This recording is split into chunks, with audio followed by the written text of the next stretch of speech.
I'm Carey Stinson, and my journey through life has been quite an adventure. For over 20 years, I played Barney the Dinosaur on tour and 7 seasons of the hugely popular TV show Barney and Friends.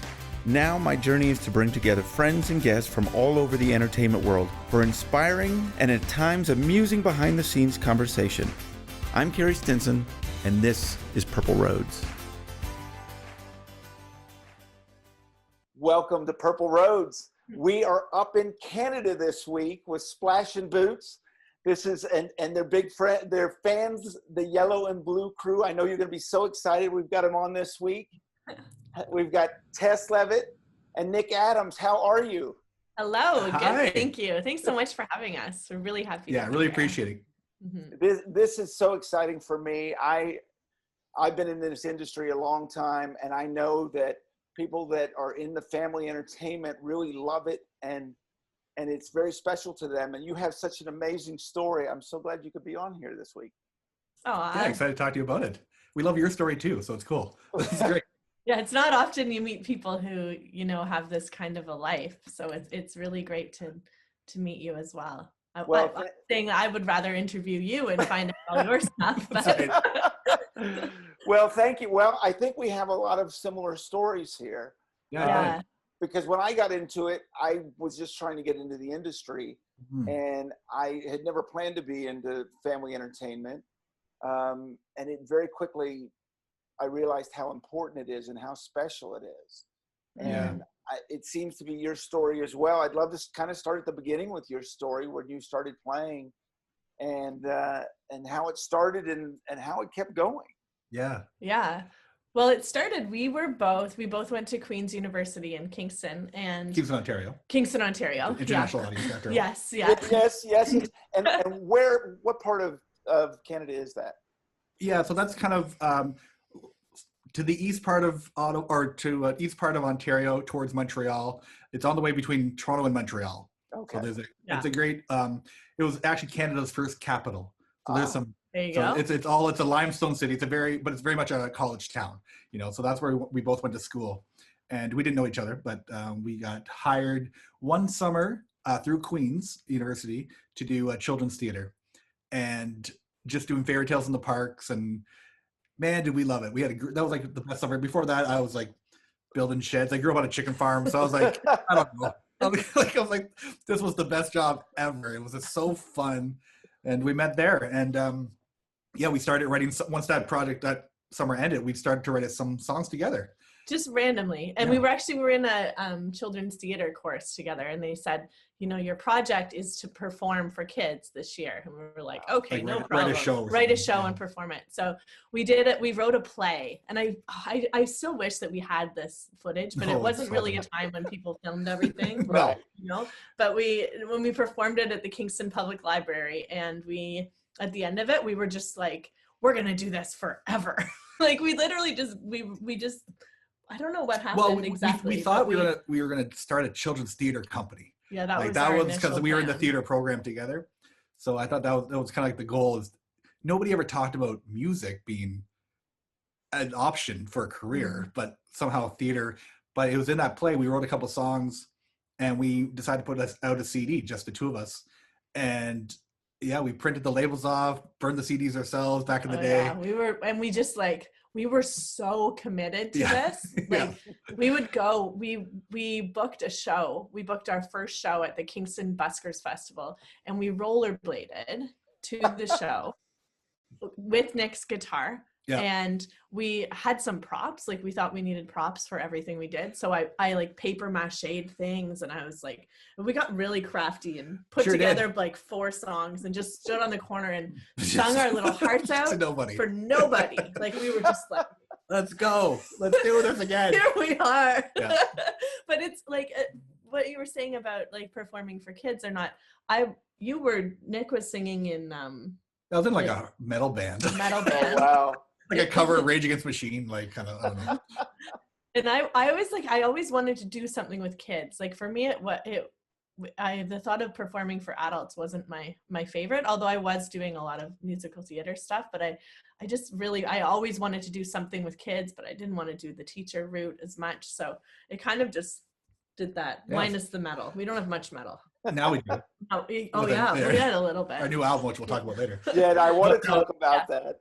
Yeah. So yeah, it was about 17 years ago now. Like it's amazing to think Wow. about, really, to think about the beginnings of that, how we started, which was, you know, we loved it. We loved it right away. That we were summer, just, we're like, let's do that all the time. And then the idea that you can actually, you know, no one told us you're allowed to make a living off this. Right. No, that was not the possible, you know, puppy exchange time. puppy exchange. Everybody say bye, Roxy. I love it. Hello. Bye. Yeah, I'm fascinated because one thing that I found when I started with Barney, I did a lot of sing-alongs. So Right. it's just Barney on the stage in front of kids, a lot Yeah. like what you were doing. Yeah. And I found very quickly how amazing kids respond to that. They respond to the music, the way they sing, and all of those things, and it's pretty special. When did you start realizing from playing in front of 5 people that didn't notice you, to all of a sudden the kids are noticing you? What was it? Was it the just the lyrics, or was it the movement, or what was? I think it was a combo. I think it was a combo. I think right out of the gate, we kind of wrote these songs that were very engaging. We knew instantly that every song that we sang live, anyway, was never going to be like, sit there and we'll sing to you. Right. No, it's going to be the opposite. Either stand up on your feet, we'll teach you the chorus real fast, or we'll teach you something that you get to participate. Like there's always like that one little that thing. engagement part of it. And so when people started, like we got a really like dedicated group at the beginning of just, you know, this little Kingston group who would follow us around to the street corners and the parks and wherever we were, the birthday parties, you know, and they learned the songs and they were in it. And so we just like, same as you, like we learned very quickly that like that's the most important part, is that engagement. And that's what we love. Like to this day, that's still what we love the most about it. And we were quick to, we did that one album and then we did another one right away. Like we were just kind of like, this is it. Like we declared after we graduated. Very determined. This is our full-time job. And I think both of our parents were like, parents were like, you went to school for did you what? go to university?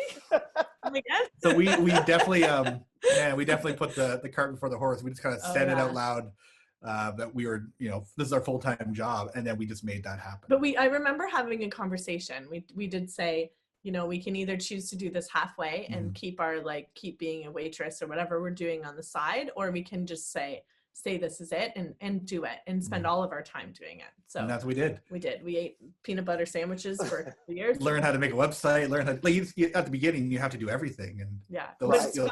It is. Like we like doing everything too. It was really fun. So it just kind of, it started to grow, you know? I want to talk about that because, I mean, how many people get into this industry and don't make it? They give up all the things that they do, and hearing you, I can obviously see the passion that you have for this, but also obviously there was a determination because you had to have been told no at some point. Oh yeah, many times. Yeah.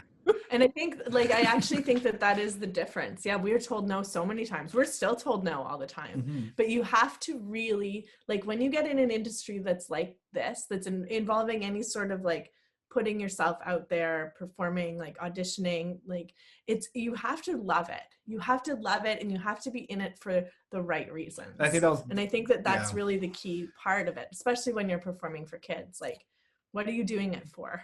It's for the kids. It's for the kids. So it's always for the kids. We always thought too early, like we were doing these shows. Early on we got onto the fair circuit. I know fairs are huge in the States as well. Yes. Up here there's some big fairs, and we were doing these shows 3 times a day, often for 3 kids and a hot dog. Really 3 kids. And the hot dog stand was like there. But it was amazing. Like those 3 kids, they all seemed to really like it. And then they would buy a CD. And then we always thought, well, that family knows. There was a connection. Yeah. And then there was no TV at this point. We weren't on TV up here in Canada yet. And there was all these little moments like, well, that family's now a fan. And some of those early fans that we have, they're still on our Facebook page and they comment all the time. The kids have moved on, cute. but the parents are still involved in our career somehow. So that's really cool. Those beginnings are it's those moments. Really enjoy thinking about them. Yeah. It was a lot of driving to like no one. but still, driving to no one. but we loved But it. we paid attention to those three kids, and Yeah. one of us before the show had to be in a good space. And if one of us could say, like, it's about, like, just pay attention to that kid. So, because, you know, if you're going, oh my gosh, like, I can't believe we're going to do a show for nobody. And For we're one like, kid For to one say- kid, sometimes literally like one kid would be there. We're like, no, pay attention to that kid. That kid matters. Yeah, You know? exactly. And that's what matters. You know, it's amazing because in my early days, I did promotion for J.C. Penney's Okay. in the States. Yeah. And we did a mall tour. And the first one we did, you know, and their whole idea was that Barney was going to be in the store and the kids would come up. We had 8,000 people show up. It filled up the mall. They were blown away. Wow. And this happened. We did 7 performances in Texas, and that happened. Yeah. The next weekend, we went to New York, and we had 25,000 people show up. Crazy. And this is Bernie's early days. Then we Yeah. went to D.C., and we had 50,000 people show up. At every mall, we had 50,000 people show up that I would run and wave it and all of that. Yeah. 2 weeks later, we go to L.A., and we have 25 people show up. And it's Wow. kind of what you're talking about. You get built up, and we've had these amazing, and we go to this store, and there's no one. And Yeah. and the people from J.C. Penney are like, well, we heard you Yeah. having 50,000, you know, and you still are so thankful for those 25. And I can hear that in your voice that it really doesn't matter. No. And that is like for us, man, like you're very exposed, and you have to be in the right mental space to believe that, and then it transfers. We always think, like, people say sometimes, oh, kids are, you know, the easiest audience, and you know, I disagree with that. And we can show you that because kids are the most honest audience. They'll be like, you know what, I'm bored and I am out of here. That hot dog Like, stand, I have that's something more else to exciting do than you guys. now. But adults, you know, if we don't like something, we're like, That's great. We'll stick through it. You know? So you really, those early fair days, you really had to get those chops of entertainment for us, where it's like, okay. And then when the crowds got bigger for us in theaters, I felt that connection. We earned that. Yeah, we learned how to do every it. second was accounted for. Right. Yeah. Even the improv stuff, all of it was just accounted for because we really wanted to, like, be invested in the moment of that performance. And nothing keeps you very real and honest, like a 4-year-old just kind of going, we're done. And then they went, you're like, I know it's a free show, but come on, kid, you're killing it. Right. Yeah. So, and people don't know this, and I definitely want the American crowd to understand this. You have had several Juno Award nominations, and you've won a Juno Award, which is like the Grammys here. Yeah. For your work, but that probably means nothing to your audience. To those kids, No, they don't care. Not at all. Not even once. No. I mean, we kept getting, submitting early on our albums, and they wouldn't get nominated, but we just kept going, and eventually we got nominated. And we didn't get nominated for 6 years, and then we got nominated for 6 years straight. Yeah. And then we won. Then we won. So it was a journey, but yeah, you're right. Our audience doesn't care. The parents maybe care. But our parents are a big part of our audience. They are Yeah. part of our Yellow and Blue crew, big time. They are very invested, and we always thought that too. When we do a live show, you look out in our crowd, it's over half adults. So you'd be, foolish not to think that they're not paying attention. They're the ones buying the tickets, So right? Yeah.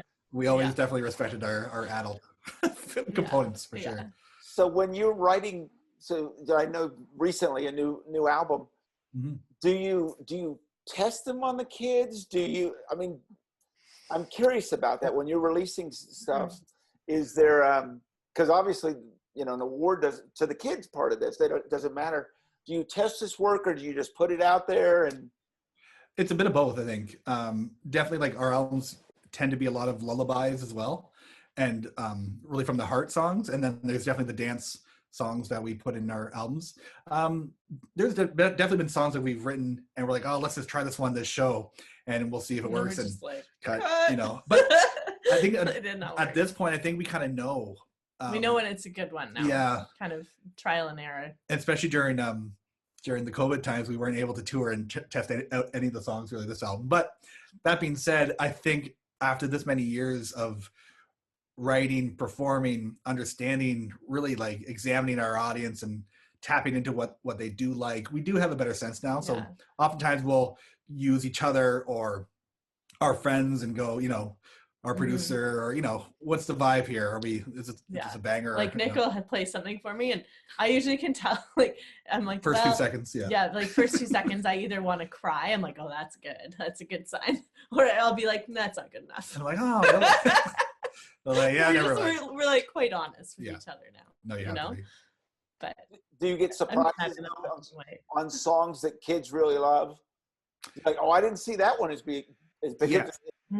Yeah, we have a song called "Antelopes Love Cantaloupes," and that was on our album four albums ago, and it was down. It was like song number 11 or something. Like we didn't even think about it. We thought it was like okay, My gosh, that ended up being one of our biggest hits we ever had, like live and on TV and stuff like that. So it was So there's always surprises. There's some ones that you're like, okay, I think this one might resonate, but no, I think we're always constantly surprised, and I think that keeps you very honest and guessing too, which is good. Do you have it? So obviously for Barney, we have the "I Love You" song, which is, I used to have people say, you must hate that song, and I'm like, it's the most important song in my life because I have seen things you wouldn't believe. Yes. Kids hugging their parents, kids telling their parents they love them.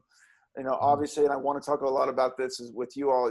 I've seen lots of Make-A-Wish and special needs kids and things of that nature. And that song has meant so much to them. Do you have a song that is just so special that you get so excited to perform for the kids? Yeah, absolutely. Well, there's probably a couple, but the one I'm thinking about right now is a song called "I Love You the Most." And it's the first song we ever wrote, and it's the last song we sing at every single concert.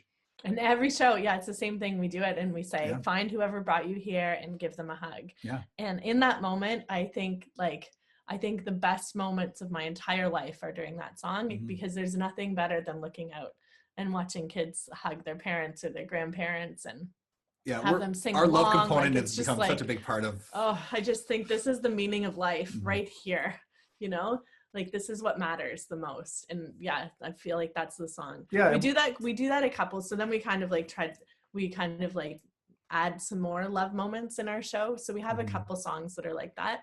And they are by far my favorite points in the shows. It's just that watching that connection happen.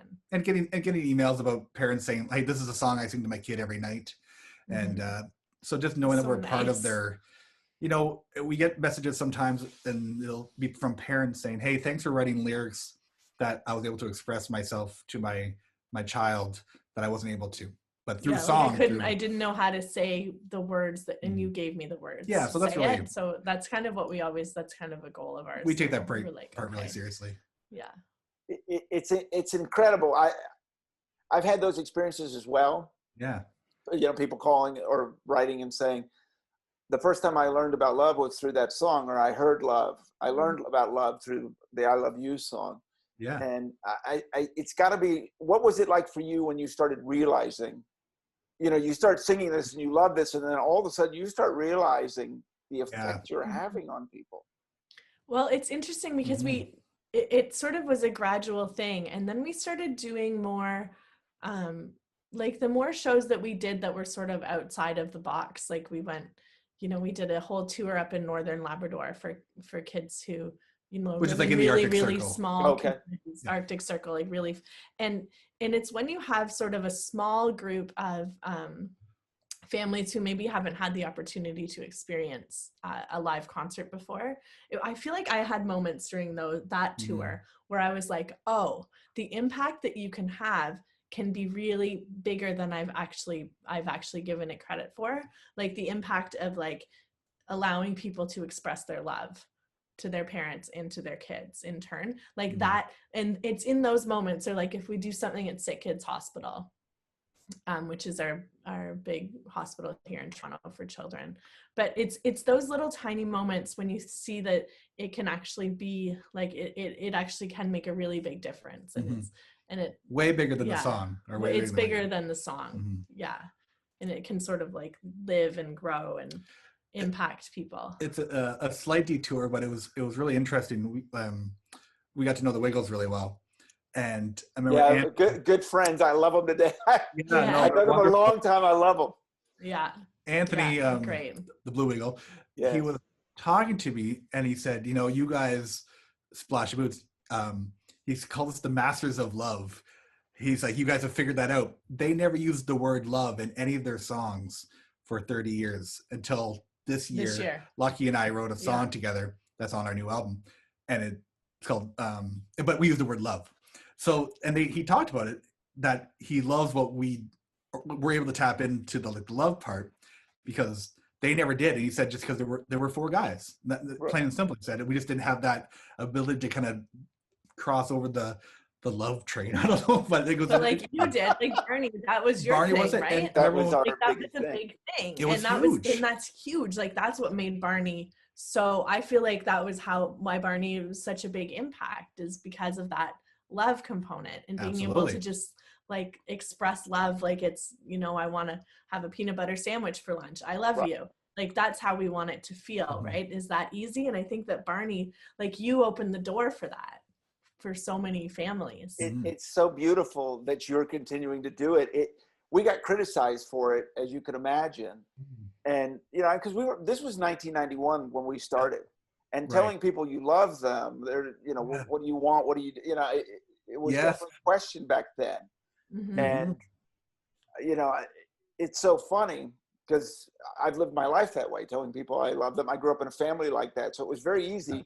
When I found out what the job was and what you had to do, I was like, well, absolutely.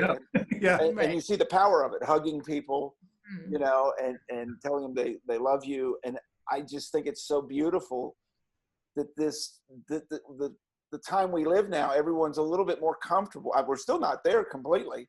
No, totally. But I think it's just so beautiful that you understand it and you're doing it.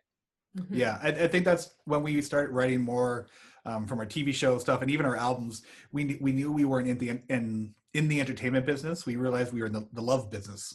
And once we kind of that moment, we're like, then it kind of helps dictate kind of everything after that. It's like that's our ecosystem now. Yeah. It's about love, it's about connecting, it's about hugging and like expressing your feelings. Really. And that was a big turning point, I think, in our career. Yeah, all of a sudden it made it mean so much more. So even if we're singing a song and the only word is jump, it's still about love.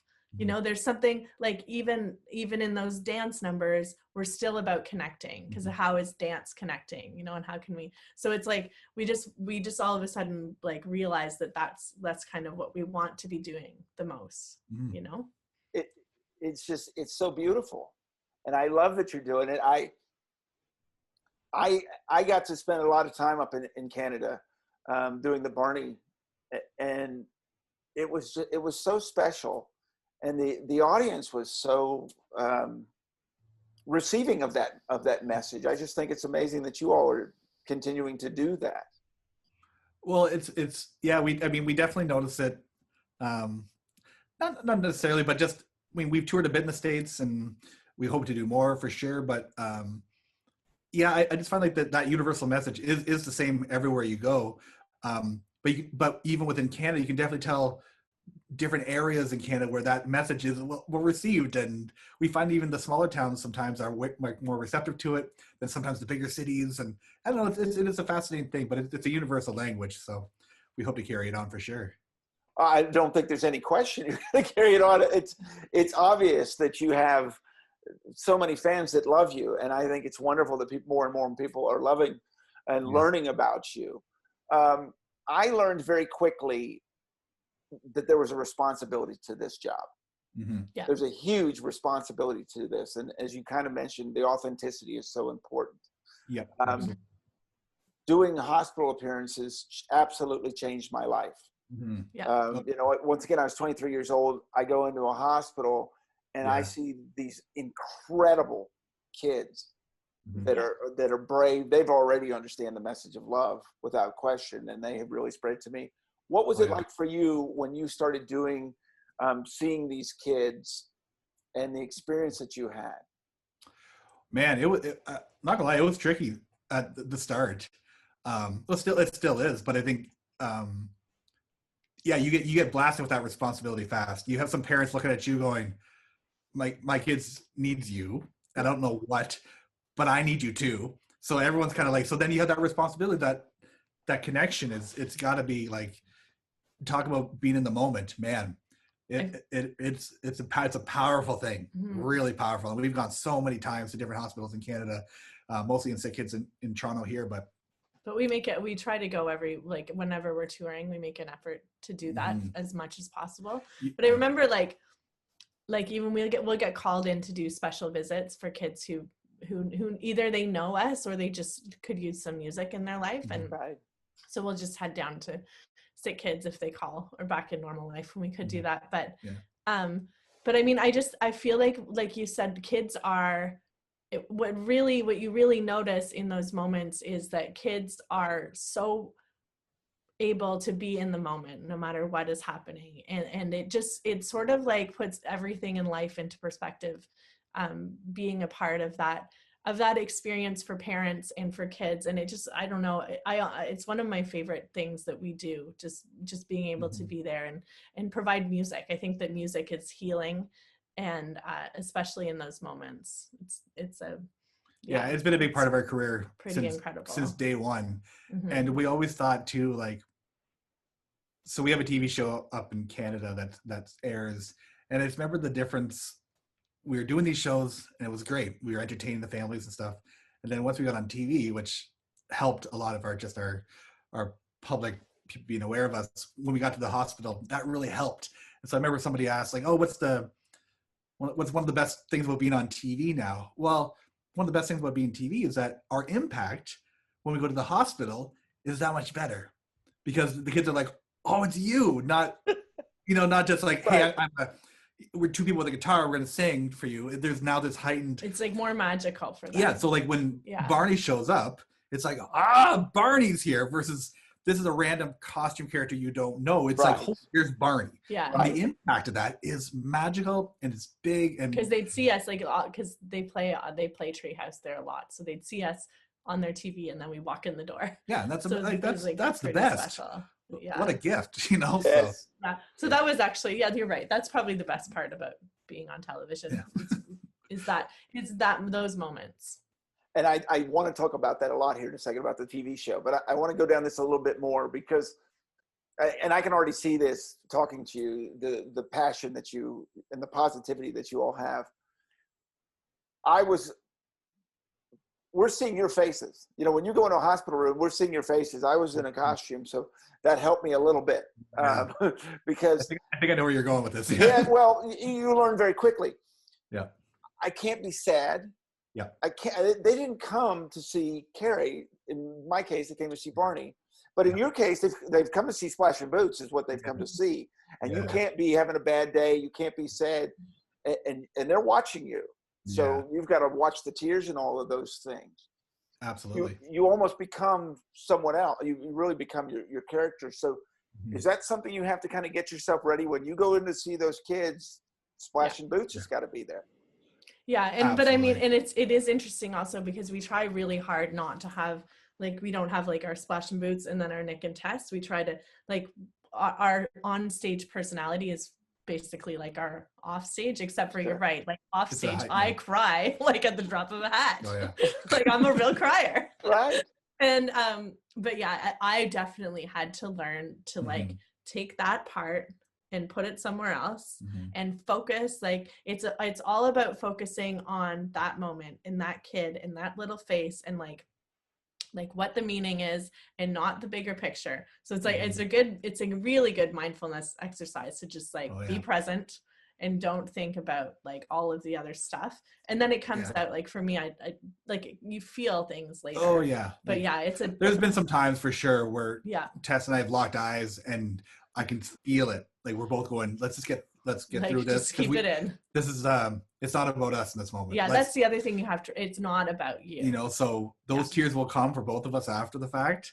But in this moment, this kid, and especially the parents too, man, they need some, and you can be light, you can be, it's a matter of being like supportive and there without jumping into it. It's like you can feel the empathy without like becoming the sad feeling. So because they didn't want to bring us two blubbering idiots come flying into the hospital. Right. Very helpful. And then someone needs to comfort us. We're like, oh. We're like, well, that was useless. Well, I had that. I've told this story before, but I was at a hospital, and at the end they said, you're going to go into a burn unit, and you're going to be the only one that can go in, because we would go with, the voice wouldn't be there. Yeah. So it would just be me. And so I go into this room, and here's this girl in a bed, badly burned. And I walk up, and once again, I can't talk. And she starts smiling, singing the I Love You song. And I'm acting it out, losing my mind, doing everything not to cry. Yeah. And at the end, I blow her a kiss, and she says, Barney, I love you. And I never saw her sad. Yeah. She didn't cry. I mean, I was more emotional than she was. Yeah. She just wants to see her friend. Yeah. Did you have a moment? Can you think of some moments where a kid just really got to you? What are you going to say? Well, I was going to talk about the little girl who wanted to be a sheep. Oh yeah, go ahead. You can tell yours though. Well, mine was locking into it wasn't the kid, it was the dad. And so I remember I had to like locking into like moments of like the kid was really happy, and we were singing some songs, but then this big tattooed dad, and I all of a sudden you could tell he was the strong one, and then all of a sudden I could just see him just start crying, and I was like, oh, and so then it like laser beam Nick. I was like, oh man, like, so I just remember like thinking of how amazing this kid's energy was. It's so beautiful, and but it was like the burly biker dad in the corner that got me, like that was like, oh, so just zoned it in. But yeah, no, tell that. Well, this is an interesting story, and I think it's like I feel like it's just a nice life story because it says a lot about kids. But we go to this room, and on the front of the room it just said sheep. And the nurse who was bringing us there, she said, I don't remember what her actual name was, but she said today she's a sheep. She doesn't want to be called her real name. And she said, because, when she's her name, she's the kid who has cancer. And when she's a sheep and she can be whatever she wants. It makes me cry just thinking about it.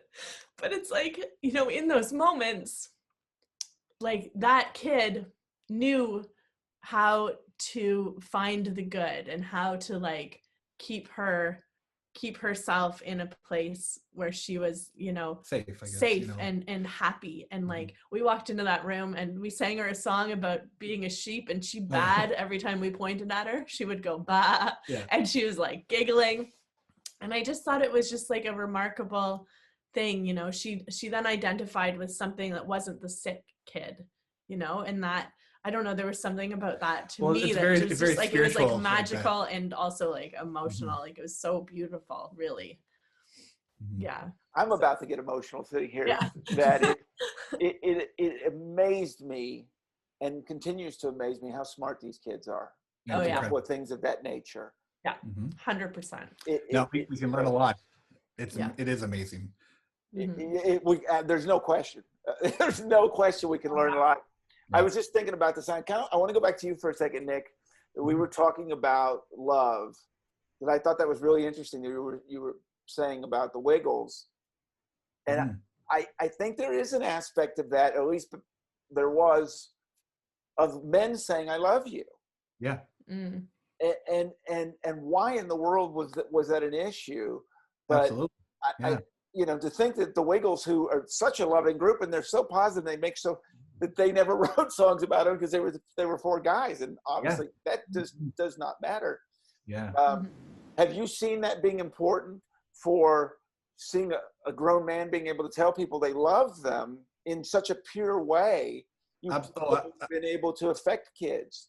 100%, and that's something I've kind of grown into too. When we do meet and greets, Tess would be the one kind of crouch down, the kids would run up and hug her, and then I'd go high five, and then over the years I'm like, well, hold on, wait a minute, like I want to hug these kids, they want to hug. So now it's like, no, it's seamless like now. But I remember having the moment going, oh wait, hold on, I'm gonna hug these kids because I want to hug these kids, and kids, they want to hug you. Like the big thing was, it's like, what message are we sending out when it's like you aren't hugging them and this kid's like opening it's like, no, that is not what we want to show kids. No, it's like, that is just not so now it's not a thing. Yeah, and it is absolutely a zero thing. If you want a hug, you get a hug. If you want a high five.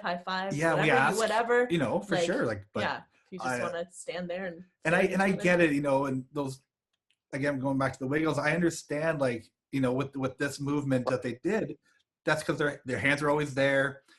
Look, there's a stigma that comes. Oh, like, even, you know, a kindergarten teacher that's a male, these are still like stereotypes that exist and that are, I think, more so being broken through. And I'm happy to be part of that. And I'm a male hugging children, and we've never had a problem. It's always been, we have, in fact, we have the opposite, saying like the parents are like, you know, thank you for, you know, my kid loves both of you, and you know, and then the parents will hug us too. You know, so and also thanks for showing.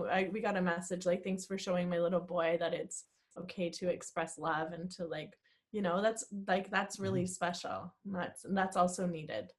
Yeah. Right, and that there's a purity to it, and obviously unfortunately you have to be careful. But if you do it in such a proper and pure way and understanding, you know, I think it's so important. I don't actually never told this story before. So I was actually an employee with Barney, and I had to go to a class one day with all the different people from the company. And the lady that was teaching it, she said, you know, is it appropriate to hug in the business world? And this lady said, absolutely not. And I screamed out, absolutely yes. And the lady teaching the class was laughing because she knew what I did for a living. Right. And she said, you know, well, of course, Carey hugs people for a living. Like, you know, this is who he is. Yeah. And just the other lady said, you know, yeah, you can let him know, you know, you can ask and things like that. And it sounds like that's what you've done. Yeah. You've been able to figure out the way to do this in such a proper way. But it's so important to show, especially young kids, young boys. No, absolutely. Yeah. But it's like, would you like a hug? Yes. No, if you don't, like, of course, that's not a problem. And we have since we're not in costume too, we do have the ability, I guess, and we make sure we get right down at their level too, and make there's no tables. Make that up. Yeah, we never. I get a nice low squat. Yeah, our meet and greets are very much like we're right like here. An hour of it. Yeah, totally. So I mean, I think that the genuine, asking, and if they can't speak or if they're, you know, they let you know. They let you know the comes out. There's never. What they want and don't want. Yeah, it's a really. I think it's an authentic thing, and that's what kids know. Kids know authentic, and I think that's something that we don't. Well, I just think that a lot of people don't give kids enough credit sometimes, and watch their own body language, and they'll let you know. You know, and we have the same thing when, kind of a sidebar, but like we really encourage parents not to use the word shy. Oftentimes it's like coming up to Santa or my kid's shy, and we got it from here. You know, like oftentimes parents feel not embarrassed of their kids, but they want to make excuses, and then they label them, and then the kid's like, oh, I guess I'm shy now. Right. So we always think that's okay. And it's more like, we're like, oh, you're being so brave. Yeah. Like, even just standing here in front of us, you don't need to give us a high five or anything. You're just brave for being here, you know? And so really, really focusing on what they are instead of like a lack thing is really, I mean, those meet and greet moments, you get 2 to 3 minutes with a kid, and it's like, sometimes less, and they really matter though. You know, you can really learn a lot about the kid. You can sort of like, those are really important. Like, it's like you learn the kid, you figure out what they want, what will sort of give them a really good experience, and then you say goodbye, you know?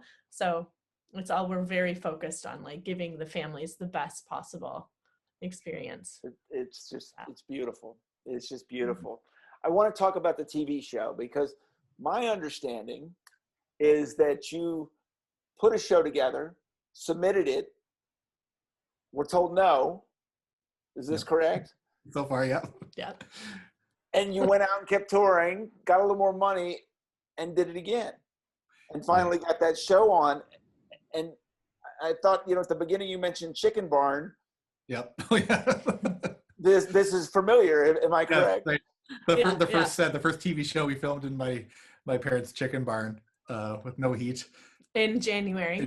So it was between flocks, so there's no literally chickens. Yeah, there was just an empty I was barn. like standing on a heating pad in between takes. And we made the whole thing ourselves. We like painted it, Oh, yeah. decorated it, and wrote scripts, and then It's really funny. it's so thinking funny about when just we us, watch it. the Oh my the god. audacity that we went into Treehouse, which is the kids station up here. Yes. To the executives, they're We're going, "Hey, just we have a like- show," and they're like, "Do you?" It was so bad.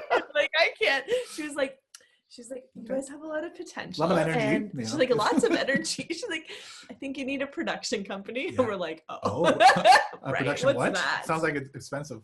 So we did it again. We did. did And it this one time we used my brother's garage north Still of Toronto. January. Yeah. So cold. And he had like an industrial illegal heater that wasn't supposed to be for that size, but Oh my it was gosh. like a jet engine. So we'd turn that thing on in between takes. warm up the garage, shut it off because it was loud, and then we'd film our TV show, and then Our TV show. Like just film it. big quotes, like in our own brain. But at this point, we had no idea.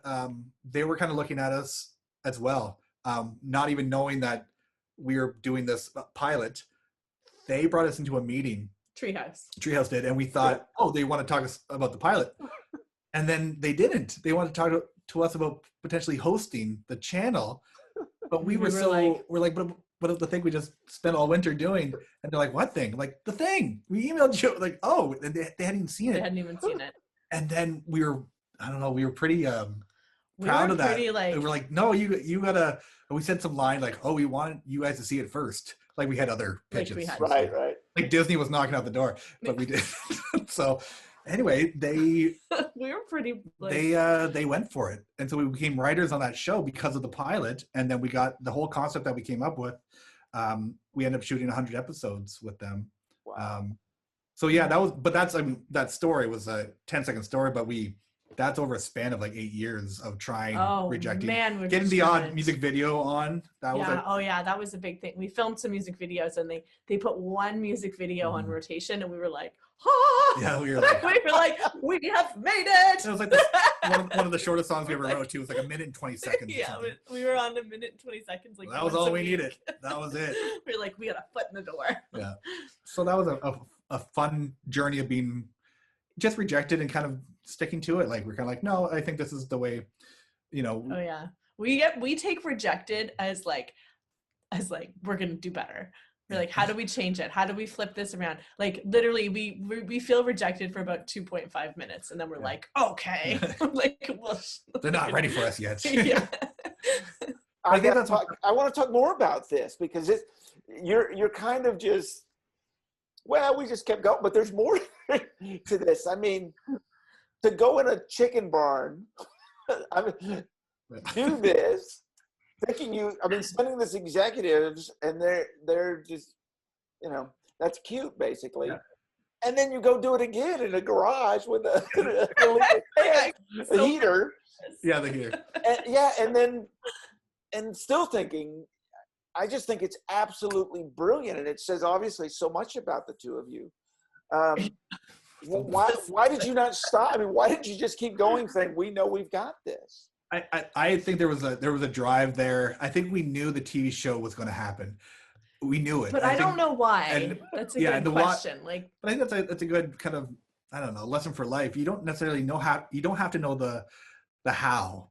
Right. Yeah. Or the why even. It's just it was something that was really deeply rooted in us, and the touring was going really well, but we knew that there was a next level that we were, we had goals, and we kind of we just really like get it in our heads and don't get it out. Like that's not like we are and but it's also like it's not always a matter of like we work really hard and do a lot like and but it was also like I don't know, we do all the things, like we had like a vision board of it. And we had I remember on the way to our Treehouse meeting, I wrote a letter to ourselves after we got the show. I was like, it's going to happen. I was like, Nick, I'm reading you this letter. I was like, this is how it's going to feel after we get offered the show. And I remember for like 1/2 second, you were like, okay. And then you were like, okay, I'm in, but that's how we work. Like one of us will be like, we're going to, and then we just sort of like, we do all the energetic things, and we just like really put it out there. We really put it out there, and we really believe in, again, it comes back to the why. It's like, how do we reach more children? We get a television show. It's not like, how do we get famous? We're like, I don't know. We just want to, that's not what we care about. We want to like have the most reach. How do we affect enough, more children in their love and connection and music? So that's always kind of our drive, our incessant drive, one might say. So after the first time when they told you no, how long did it take you to get over that before you said we're just going to try again? Took a bit. Are we frozen here? Are we frozen? Are you? Oh, we're back. We're back. Okay. Technology. No, that was on our end, I think. I don't think too long. Honestly, I think we had a little bit of it's kind of like when we got, like, for the Grammys, like the Junos up here, we would get the day they came out with the nominations that we weren't nominated for so many years, and we'd have it's called the Juno. So we'd have a Juno party, and we invite our friends. Like, nope. We'd have some wine. And then we got back to work on a new album. Yeah, by the end of the night, we'd be writing new songs. Yes. So I think that was a big discovery too. I think we were early in our career. I think we were trying to copy a path that's already been done. And once we got rid of this idea, it's like, who are we doing this for? Trust yourself. And then we started writing albums, songs that just were for us and for our audience, like are believing in your gut. And that was the difference. And all of a sudden, man, like that, it switched things for everything sure. changed. Yeah. Everything changed when we started just doing it for we're not trying to be the Wiggles. We're not trying to model our career off people who've already made it in some way, right? And once we let that go, it really did. It changed. And I think that's like a great life lesson right there. It's like, don't try to be something for the wrong reasons. Yeah. Like, I'm sure there's been so many other TV shows that have tried to capture what Barney did. So like, oh, this is the next Barney, or like, how many times you've heard, the next Wiggles, or the whatever. Next, like, it's always like, I'm going to make the next Pee-wee's Playhouse. It's like, well, Pee-wee's Playhouse is a pretty like special thing that for its time. That was a thing. We don't need to remake it. But so that mentality has helped us a lot. So to answer that question, like the rejection happens, you talk about it, you have your glass of wine, and then you gotta go, all right, well, there's a reason why that didn't happen right now. It wasn't the right time. Had we got success the way we have now, perhaps we wouldn't have had this long career. Maybe all these things are happening. And we also we really needed to do all those shows for 3 people. Like, we needed to get rejected because otherwise we wouldn't know how, like, we would have just been given that and we wouldn't have had the same impact. It's like, now we know what went into it, and we became like, if we were offered that first TV show, it probably would have been real bad. Oh, real bad. Because we didn't know what, like, we didn't know, like, even now our show would be way different than the one we've already made. We're always evolving as humans and in our lives. So we're just not ready. It doesn't happen. And it will happen when you're ready. Like, everything is like that, I feel. So you just have to believe that and keep going. It's just beautiful. I love your energy, and I love this just kind of nonstop. Like, I'm just not stopping. We're just what happens. I absolutely love this. Taes, what has been your favorite moment being part of Spash N Boots? Oh, that is a good question. So we started giving out something called a Big Heart Award once we discovered the sort of like potential for impacting kids in a different way. We came up with this when we met a boy who his mom had emailed and she said, my kid's been bullied a lot, and can you give him a pre-show meet and greet, or is there anything you can do? So we met him, and we had do I have a heart pillow? I don't think I do. We had like a plushy heart pillow made, a Spash N Boots pillow, and gave it to him. And I said, whenever, if you're feeling scared or lonely, this pillow will be there for you. And we just want you to know that we always love you and we live in your heart. And so anyhow, this kid was 6 or 7, and he left, and then he came back to a show, and it was quite a big show. And in the show, I come out in the audience with a microphone and talk to kids. And this little guy puts his hand up, Nicholas, and I went over, and he stood up, and he had an envelope. And he said, I had a birthday last week, and I want as many people as possible to get a heart pillow so that kids don't feel alone.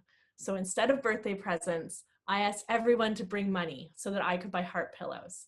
And he said, and Boots, here's my money. and he had written on the front like Nicholas and his heart pillow, and he gave us like, I don't know how much money he got, like $65 or something. Wow. And he had collected that from his birthday, and I think that moment for me was it was so beautiful that he had seen, like he had felt the impact of somebody loving him and like of that support feeling, and he wanted other kids to have that. And I was like, that's what we want kids to have. Like that is what he just put it out there, that is how we want kids to feel. And so we started giving out a big heart award at every show. So we had to get the hearts made too. Yes, we need 1,000 hearts. Yes. Right. So we have like, he had the only one at that point. Yeah, he did. So we got a whole bunch of hearts made, and we started giving out big heart awards.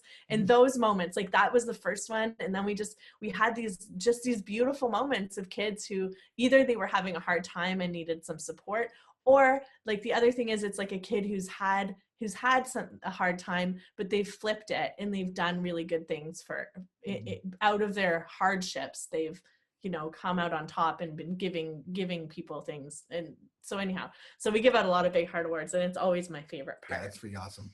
It's just amazing. Nick, for you, is there a moment? Oh man, not to put you on the spot. No, it's there is so many, and I know it's cliche, but I think the idea that it's been special to just with this job and this opportunity, it's been these connections to families that might not get to see live entertainment come to the communities. We do a lot of work up north in Canada, and some of those moments I'll never, like taking 5 planes to get to a small hamlet where there's only 75 people in the village, and then we get to perform there. Like it's surreal for me going, where are we? Where there's no trees anymore. We're above the Arctic, like the tree line, and we're in this remote Indigenous community, and we get to do and have these connections with these kids up there. It is like Santa Claus arriving. They're like, they're so excited. The community is so excited. So I don't know. There's been tons of moments. There's been tons of professional moments too. Like our album that we did before this latest one, I got to work with one of my musical icons here in Canada that I never thought was even possible to email him. He ended up producing and co-writing the whole album with us. And I'm like, how did that happen? Like just these kind of moments like that. You're like, wow. Like I'm thinking about like teenage Nick is just losing his mind right now, because I know that, like adult Nick is like freaking out, but now I got to be professional about it. But it's like, wow, how did these moments happen? So there's been so many. But I mean, truthfully, the ones that the connection with the children have always been the greatest single moments, but there's been tons of like highlights here and there for sure. Obviously you guys are known everywhere. It's not just Canada, but Canada is obviously very important to you all. Can you talk a little bit about what Canada means to you? Well, yeah, I mean, for us, like we've done shows from coast to coast to coast and in the Arctic, and man, I do feel that like, Canada has a very loyal, they're very supportive, if they know how, like for the East Coast, say, there's a province called Newfoundland, and they're an island. And when we went there for the first time, man, it felt like we were just a giant hug. They're like, "Thank you for coming. You're here." And so we always sell the most merch there. We always sell like everything there. So we get a lot of support, and it's a huge country. It's hard to tour this country because there's not a lot of people, and that's the difference. Like, man, you can go one show and then you're driving like 12 hours before the next like proper theater even exists. So I think people understand that. Those late night drives where you're like, man. So I think I'm sure you've done it too. People understand how this is not like there's not the millions of people. It's so there's an appreciation, and we made that decision. Like we were doing shows, we did shows in Australia and the Middle East and some Europe shows in the States, and I think it was that moment where like, you know what? Why don't we'll let that stuff come if we go, bigger shows internationally, but let's focus on Canada, because right now that's, I'd rather like have a focus, and that, as opposed to just try to do everything all at once, right. The TV show helped for sure but it's been a very big supportive, even from our humble beginnings in Kingston, like those Kingston still kind of calls us their own, you know, like they push stuff. Like if awards happen, the Kingston paper will still, you know, promote that and going, yeah, like, you know, Spash N Boots did something, you know, so it's special. It is. I mean, we appreciate it a lot too. It's amazing. Tell me a little bit about the new album. Well, happened during COVID. Yeah. We started that was interesting. It was kind of like a quarter way done. But this album was a different one for us. We kind of heavily relied on special guests. So the whole album mostly is either duets or co-writes with other kind of artists. Adult artists. Artists. We did one with the Wiggles and one with Sharon and Bram. Sharon and Bram as well. And but after everything else is it's all adult artists that have never done kids songs, which was so fun. Yeah, because it was just so different because we had these people bringing in their own ideas, bringing in their own styles, and so it made, like, I feel like it just made the album so diverse and so interesting, and it has like some good adult feels to it. You know, you could almost listen to it, like you could almost, do you think you could press play, like imagine you were at a party, like a cocktail party, game on, have it on in the background Absolutely. And like no one would know that it was a kid's album. It's I think it's for sure. Oh no, absolutely. I think that's kind of we've always approached our albums like this won't, you know, this won't sound. We just wanted to hire real musicians doing real things, writing good music. It just so happens to be focused for kids, and that's something that we kind of always kind of go for. But this album in particular, I think, really has that appeal, that because there's these adult artists, like, you know, there's real country songs. Alice Cooper is one of the guests as well. So there's a rock song, yeah, you know. So and we fly it in, right? It's like the last track. Every single one of our albums ends with like a nice lullaby, and it was so funny because we were putting in the order of songs, you know, and it was literally due in like 1 hour to get the order in. And I was sitting there eating dinner, and all of a sudden I was like, we can't. I was like, Alice Cooper needs to be last. I was like, of course. Of course. So I'm emailing Nick and Chris. We're going back and forth. And I was like, guys, it needs to be like a surprise. It's like we have a lullaby, and then like, bam, here's Alice Cooper. It randomly shows up. Yeah, so we made that change last. I can't not wait. I have not heard the song, but I will be going to hear that song as quick as possible. I can't believe Alice Cooper on a kid's song. Oh, it was so random. Our producer, no, our manager, Bob Ezrin, who has produced all of Alice's records, most of them. He did Pink Floyd, The Wall. He's worked with Kiss. So Bob Ezrin has done it, and he was working with us. He was in Arizona with Alice Cooper, and then we get a call saying, "Hey, I'm with Alice Cooper right now. Why don't you write a song right now, and I'll pitch it to him." And I'm like, "No problem, Bob. When do you need the song by?" He's like, "Today." I was like, "Today? You want Alice Cooper song today? Great." And so so this guy goes into like double time. Double time was like, all right. So and I'm always so calm in these moments because I trust your songwriting like more than anything. Like I'm just like, I know he's gonna do it. There's nothing in me that ever doubts that Nick will write a hit song. Yeah. Because you do. And under pressure is like it's good. Luckily I have a friend that was a huge Alice Cooper fan, and he was actually coming in, so I called him and he gave me an idea of one of the songs that Alice had written in the 70s. And I was like, oh, so we based it on that song, and then Alice said yes, and then within a day later, we had Alice's vocals on the track because I had to get our producer, so fast. And he was working double time through the night to get the song ready because the whole song had to be written and all the bed tracks had to be ready because Alice is going to be in the studio tomorrow and we'll be singing at 3 p.m. if this is going to work. We're like, ah! And then it worked, and Alice is on the track on the third verse, and it's so cool. So. One of those moments. Yeah, we got to sing along with him, but like not with him, but with his voice. Right. But how cool is that? It was the coolest. Cool. It was very cool. Yeah. It was very cool. So speaking of that, talking about music, can I get you to sing something? Yeah. Yeah. What do you want to hear? Well, do you want to do something from the new album? Sure. All right. Let's you want to grab that pick over there too?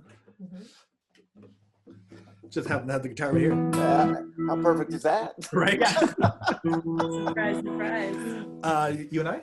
Oh yeah, we'll do this one. This is one we from our new album. But it's just a duet, just the two of us. Yeah.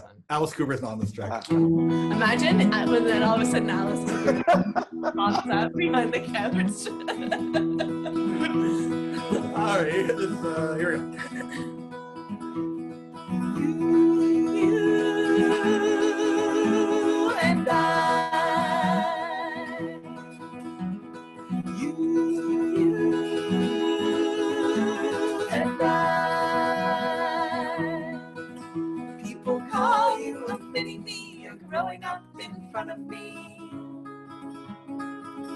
You're so beautiful, you make me want to cry. You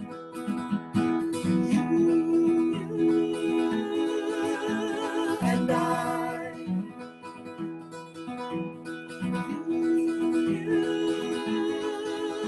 and I. Our smiles are so similar, you're the salt to my vinegar. You're so beautiful, you make me want to cry. You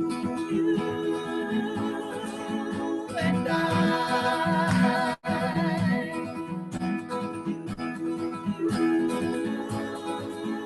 and I. You've got a freckle on your chin, just like me, my little twin. You're so beautiful, you make me want to cry. You're so beautiful, you make me want to cry. There we go. It's so beautiful. I can't stop smiling. I can't stop smiling for this whole interview, having you two on this conversation. I just love what you all do, and I just think it's so important what you do, and thank you for so many reasons. What you're doing for the kids, but there's a lot of people that watch this show that want to do what you do, want to do what I do, and know when all those things stop them. And you're such a great example of just keeping the dream alive, whatever your dream may be. And I just think it's gorgeous. Well, it's been awesome talking to you, and a real honor too. So thank you so much. For and doing what you do. I have done. Appreciate it. Well, thank you, and thank you so much. Opened up the love game for all of us. Want to promote the love. Well, it's so important. That just makes me so happy to see that you're keeping it going. Yeah, appreciate it. Well, I'm going to have to go listen to Alice Cooper here in a second. Yeah. Heart Parade. Heart Parade. It's the title track of the new album, so check that one out for sure. Yeah. And real quick before we finish up here, so where is the Yellow and Blue crew going to see you next? What's next for you guys? That's a great question. We don't know. We don't know. We have a lot of virtual shows booked for the next, we have 3 on New Year's Eve. The good thing about COVID, the gift, if we could possibly say that, is that we can do 3 shows on New Year's Eve. It's our busiest New Year's Eve ever. And they're all pre-recorded. We're not actually doing anything on New Year's Eve. But on our Facebook page, honestly, that's where we do go live. We do pop-up concerts, and we do so until we're able to tour again, that's where we'll be, mostly going live on our Facebook page. And we will put all of those links on the notes here on this show, and so that we can get that out to everyone. Sweet. Awesome. Appreciate Thank it. you so much. Yeah. Thank you for being on here. Pleasure. Yeah. Thank you. Thank you so much.